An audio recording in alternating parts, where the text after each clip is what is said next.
Talk about the whirlwind that's been the past few months, from the loss of the spring season to now fall competition. I think it's been really tough. It was tough on the players. It was tough on the coaches. We had put about 3/4 of a season together when it all got shut down. And, when you prepare and you work that hard and you're not able to see it come to fruition, is always tough. And mentally it was tough. And, I was watching, as the NBA started to shut down the night before.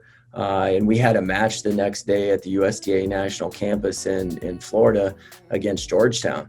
And Georgetown is a fiery team and really has a lot of juice, and they're very competitive and loud when you play, all in good nature.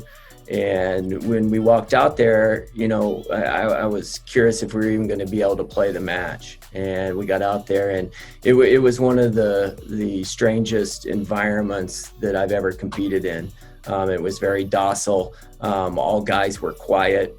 We just went through, it was almost like it was a stale match, and nobody knew what we were playing for. And we got through that match, and I came off the court, and I probably had, 20 missed calls, and like, hey, coach, pack it up. We got to get home. And we still hadn't even finished that trip. It's been difficult. Longtime women's head coach Jody Bronson retired. What was her impact on not only the program, but the university as a whole? Well, you're hitting me with two emotional questions back to back.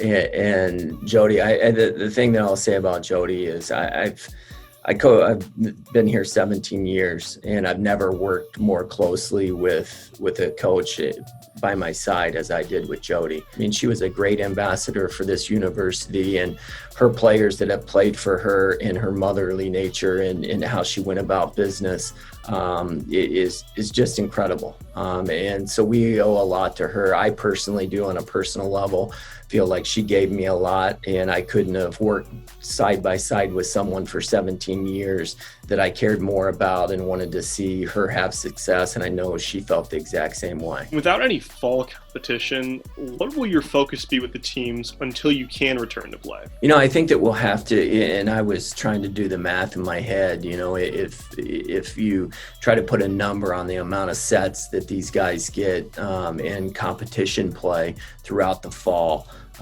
because it's more individual based in the fall for us, which is a pretty big development time. And obviously we're going to be missing that component to it. And we've thought a lot about, okay, how do we replicate that in a practice environment? And to put a little bit more pressure, it's different playing, competing internally versus externally, but we got to try to, play as much internally as we can. And we're already starting that on day 2 today. We're going to get a little competitive today, which I certainly love. So we're just going to have to make some adjustments and do a lot of it internally and try to put as much pressure on those matches as we can to simulate a game day situation for them.